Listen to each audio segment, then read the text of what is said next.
महादेव यानी कि भगवान श्री विष्णु नारायण योग निद्रा से जग जाते हैं। इसके बाद सभी प्रकार के मंगल कार्य शुरू हो जाते हैं। घर की मंगल के लिए आज के दिन पूजा अर्चना करना बहुत ज्यादा शुभ माना जाता है।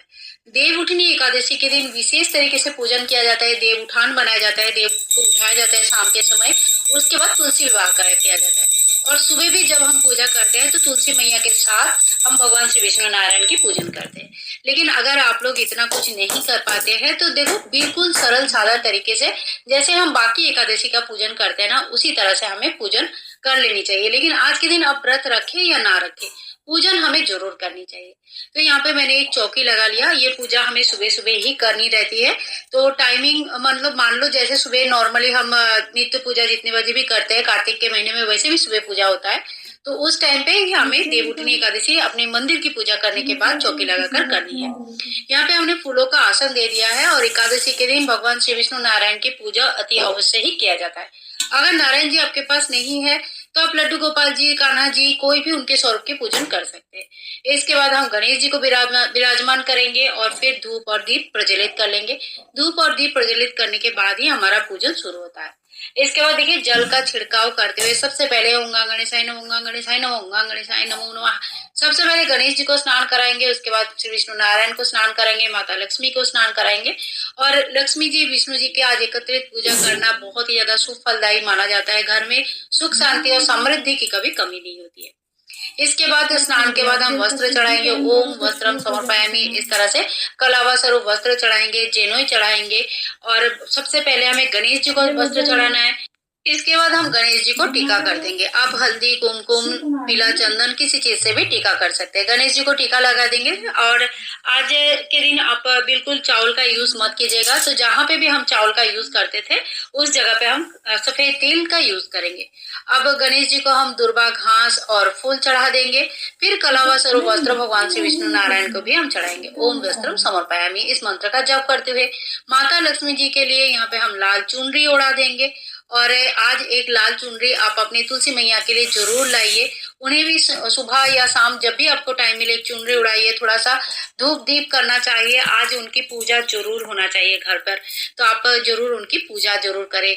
और इसके बाद देखिए भगवान श्री विष्णु नारायण और जितने भी देवी देवता बने हैं सभी को हम टीका कर देंगे। माता लक्ष्मी को रोली का लाल टीका किया जाता है, भगवान विष्णु को हम चंदन का टीका कर देंगे। सभी को टीका होने के बाद हम दीपक का भी पूजन कर लेंगे, क्योंकि दीपक हमारे पूजा का साक्षी माना जाता है। इसके बाद हम सभी भगवान को फूल चढ़ा देंगे। भगवान विष्णु जी को पीला फूल बहुत पसंद है। अगर पीला फूल है तो जरूर चढ़ाइएगा। माता लक्ष्मी के लिए आप लाल फूल चढ़ा सकते हैं, गुड़हल का या गुलाब का या कमल के फूल चढ़ा सकते हैं। इसके बाद हम भोग प्रसाद चढ़ा देंगे। आप तिल चढ़ा सकते हैं, तिल का बना हुआ कोई लड्डू चढ़ा सकते हैं, गुड़ चढ़ा सकते हैं, कोई भी ऋतु फल चढ़ा सकते हैं। लेकिन ऋतु फल में आज के दिन आंवला, केला और सिंघाड़ा चढ़ाना विशेष माना जाता है। इसके अलावा देखो मेवा या घर पे बनी हुई कोई भी मिठाई वगैरह चढ़ा सकते हैं। चढ़ाने के लिए अपनी भक्ति और श्रद्धा के साथ कुछ भी चढ़ा सकते हैं भगवान को। लेकिन जो है चावल बिल्कुल नहीं चढ़ाया जाता है। और जो सीजनल फल है ना वो हमें जरूर चढ़ानी चाहिए, अगर संभव है तो जरूर चढ़ाइएगा। एक लोटा जल भी हम रखेंगे साथ में और तुलसी दल ऐड करेंगे। बिना तुलसी के भगवान श्री विष्णु नारायण कोई भी भोग ग्रहण नहीं करते, इसलिए मंजरी युक्त तुलसी अगर मिल जाए तो जरूर चढ़ाइएगा। और अगर तुलसी मंजरी आपको 11, 21, 108 मिल जाए तो इतनी बार भगवान विष्णु जी के नाम करते हुए एक एक करके तुलसी मंजरी भगवान को चढ़ाइए। साथ ही में कुछ दक्षिणा हम चढ़ा देंगे, क्योंकि पूजा में रही कमियों को पूरा करने के लिए दक्षिणा चढ़ाया जाता है। अब हाथ में फूल लेके हम आज के दिन का कथा यानी कि देव उठनी एकादशी की कथा सुन लेंगे।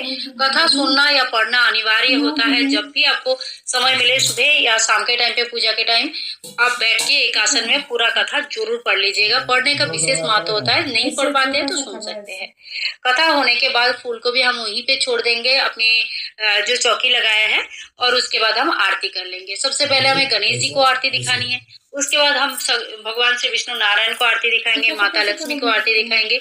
और जितनी भी छोटे या बड़े लेवल पे आप पूजा करो, अपने दिल से, मन से, अपनी पूर्ण श्रद्धा से जब पूजा करते हैं ना तो उसके फल हमें जरूर मिलती है। ऐसा नहीं कि बहुत धूमधाम से पूजा किया तभी हमें फल मिलता है। सभी का जो स्थिति है आर्थिक और जो भी स्थिति है वो भगवान अच्छे से समझते हैं। तो आपका जैसा स्थिति है आप उस हिसाब से पूजा कर सकते हैं, कोई दिक्कत नहीं होती है। तो इसके बाद देखिए पूजा हमारा हो गया, आरती हमारी हो गई है।